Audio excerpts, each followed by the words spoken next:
Assalamu alaikum students. Today our next topic is about yeast. So first of all ये कि जी yeast होती क्या है उसका इंट्रोडक्शन आ जाता है। yeast जो है वो सिंपल फंगस की एक टाइप है। एज़ यू नो कि हमने फंजाई वाला अपना चैप्टर स्टार्ट किया हुआ है जिसमें हमने फंगस का इंट्रोडक्शन, उसका हैबिटेट, अक्रेंस, साइज़ वगैरह ये सब कुछ हमने स्टडी कर लिया था।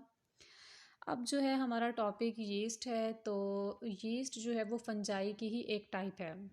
मतलब ये कि फ़ंगस को जब भी हम स्टडी करते हैं तो उसकी स्पीशीज़ में यीस्ट और मोल्ड ये चीज़ें बहुत ज़्यादा डिस्कस होती हैं। और पिछले लेक्चर के अंदर हमने डिस्कस किया था कि जो फंगस होता है वो अलग अलग साइज़ में होता है, अलग अलग रेंज में होता है, और उसकी जो सेल डिवीजन है वो भी काफ़ी डिफरेंट होती है। तो यहाँ पे जो हमारे पास यीस्ट है, as you can see in the picture कि ये सिंपल यूनिसेलुलर है। मतलब ये कि सिर्फ एक ही सेल के ऊपर ये कंसिस्टेड होता है, और इसकी बॉडी के अंदर अगर आप देखेंगे तो एक ही सिंगल न्यूक्लियस होता है।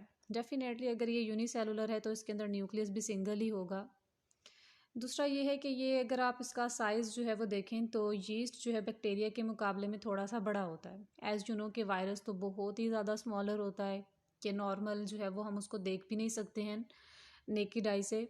और when we talk about bacteria, तो बैक्टीरिया की बहुत सारी ऐसी स्पीशीज़ हैं, मेजॉरिटी ऑफ द स्पीशीज़ ऐसी ही हैं जो कि हमें नॉर्मल आई से नज़र नहीं आती। चंद एक स्पीशीज़ हैं जो कि बिल्कुल यूँ कह लें कि डॉट से भी छोटी हैं, और हमें दिखने में इस तरह से बिल्कुल स्मॉलर सा, वो ऐसे जैसे कोई छोटा सा डॉट होता है ना, वैसे नज़र आती हैं। तो अगर हम इसके मुकाबले में बात कर लें यीस्ट की, तो यीस्ट का साइज़ एटलीस्ट बैक्टीरिया से तो बड़ा ही होता है, ठीक है। और इसकी जो शेप है वो सफेरिकल होती है।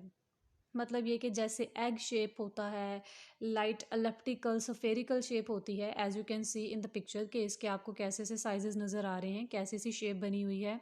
तो इसका साइज़ और इसकी शेप जो है वो बिल्कुल एग शेप या फिर सफेरिकल शेप होती है। आल्दो इसकी बॉडी के ऊपर जो है वो कोई फ्लेजिला नहीं होता। फ्लेजिला जो है वो सिंपल एक एंटीना लाइक स्ट्रक्चर होता है जो इस तरह से माइक्रो ऑर्गेनिजम्स की टिप के ऊपर आगे मौजूद होता है। वो इसकी मूवमेंट में हेल्प आउट करता है, लोकोमोशन में इसको मदद करता है। तो जो यीस्ट होती हैं उनकी बॉडी के ऊपर कोई भी फ्लैजिला नहीं होता। और दूसरा ये कि इसमें तमाम यूकैरियोटिक ऑर्गेनेलिज मौजूद होती हैं, क्योंकि इसके अंदर न्यूक्लियस है तो डेफिनेटली ये यूकैरियोटिक है। तो अगर यूकैरियोटिक है तो इसमें ऑर्गेनेलिज जो है वो मौजूद होंगी। As you can see in this picture कि ये हमें जो है वो एक क्लियर जो है वो पिक्चर दिखाई गई है एक यीस्ट सेल की। दरमियान में अगर आप देखेंगे तो आपको न्यूक्लियस नज़र आ रहा है। वहीं पे अगर आपने यहाँ साइड पर देखेंगे तो ये सबसे बाहर वाली जो चीज़ लगी हुई है वो सेल वॉल है। सेल वॉल के अंदर जो चीज़ आती है वो मेम्ब्रेन है। मेम्ब्रेन के बाद यहाँ पर आप कुछ जो है ना वो ग्रेन्यूल लाइक स्ट्रक्चर बने हुए देख रहे हैं, ये लिपिड के हैं। इस तरह यहाँ साइड पर आप देख सकते हैं माइटोकॉन्ड्रिया है। माइटोकॉन्ड्रिया का काम आपको पता है कि ये एनर्जी जनरेट कर रहा होता है।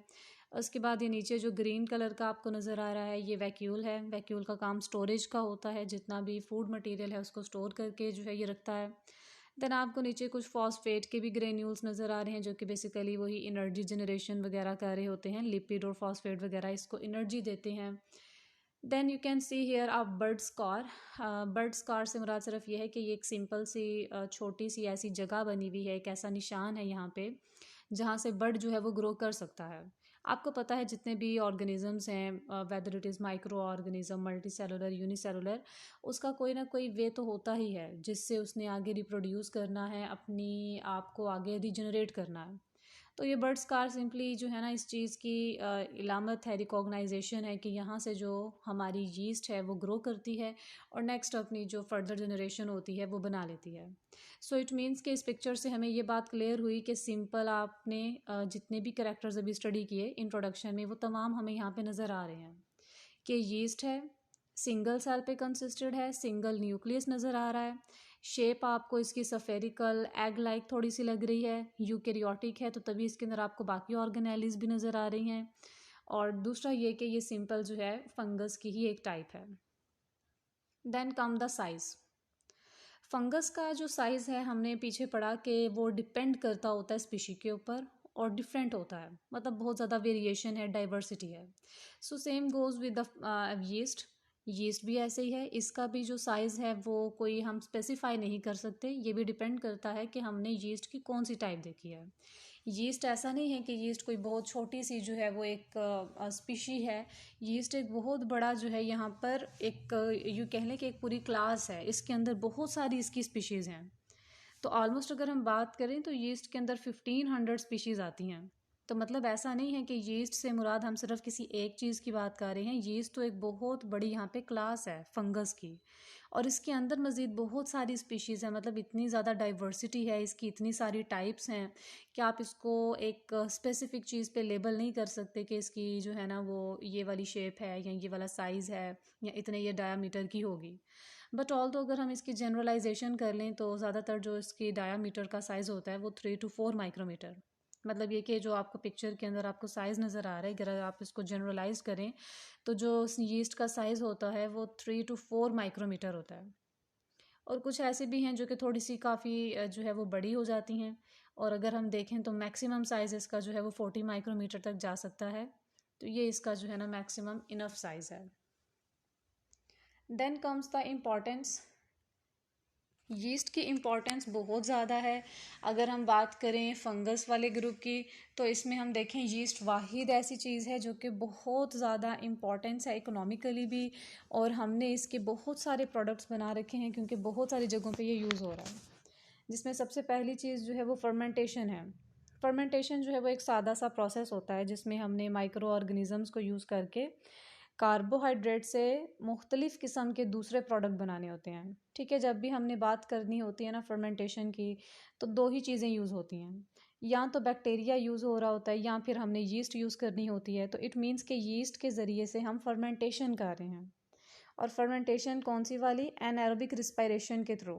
रिस्पायरेशन आपको पता है उसकी दो टाइप्स हैं। एक एरोबिक होती है, that goes with the oxygen, और एक एनारोबिक होती है जिसमें ऑक्सीजन की ज़रूरत नहीं होती। तो जो यीस्ट है वो एनारोबिक रिस्पायरेशन के ज़रिए से फर्मेंटेशन का प्रोसेस करवाती है।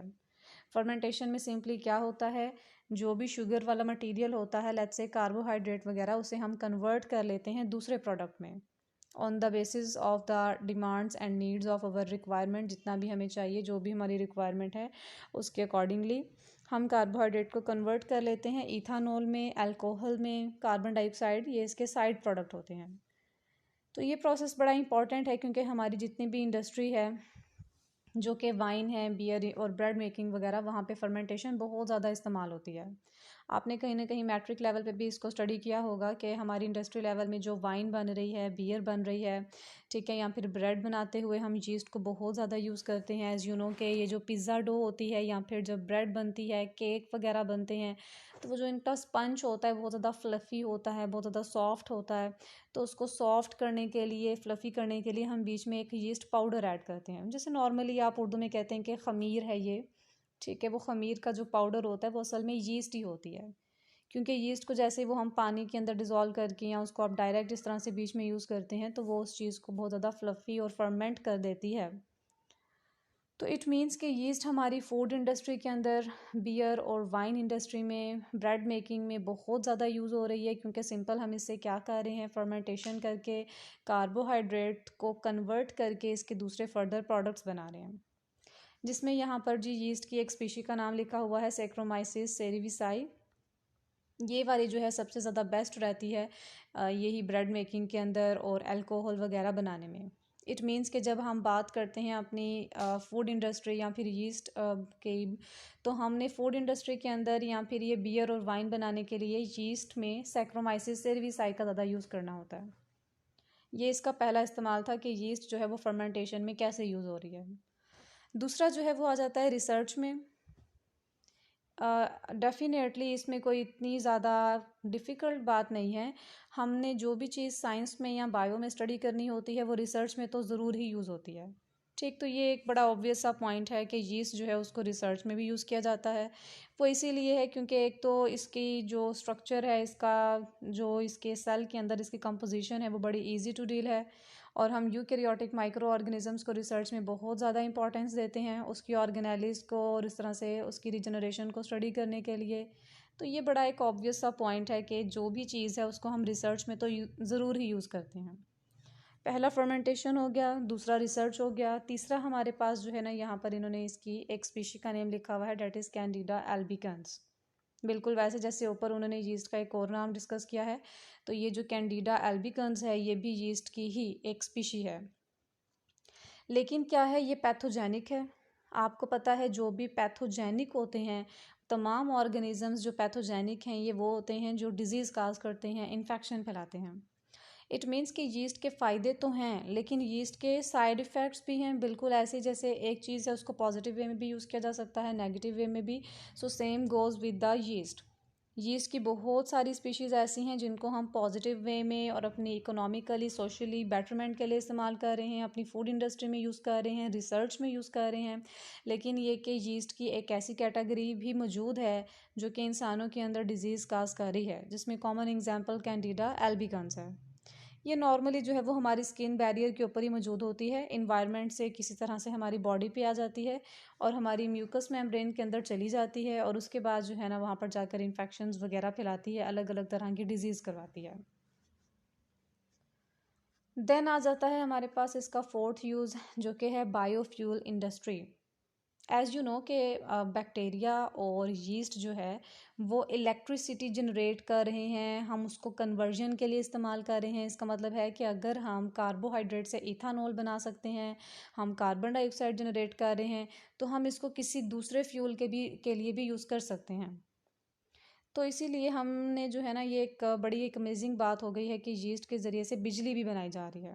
सिंपल क्या हो रहा है, यीस्ट के अंदर हम जो है ना वो फ्यूल सेल्स रख देते हैं किसी तरह से माइक्रोबियल जो है वो म्यूटेशन के ज़रिए, और फिर जितनी भी यीस्ट होती है उससे जो कुछ भी बन रहा होता है उसको बाद में इलेक्ट्रिसिटी में कन्वर्ट कर लिया जाता है।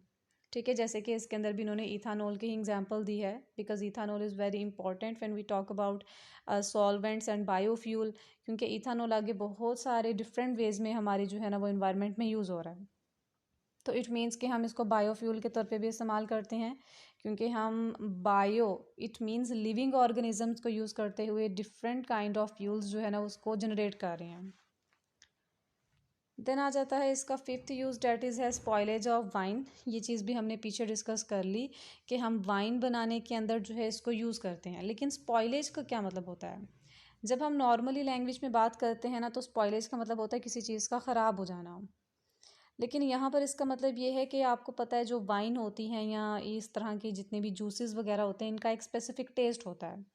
ठीक, तो वो टेस्ट लाने के लिए उसको स्पॉइल किया जाता है, मतलब ये कि उसको एक स्पेसिफिक टाइम के लिए रख दिया जाता है फर्मेंट होने के लिए।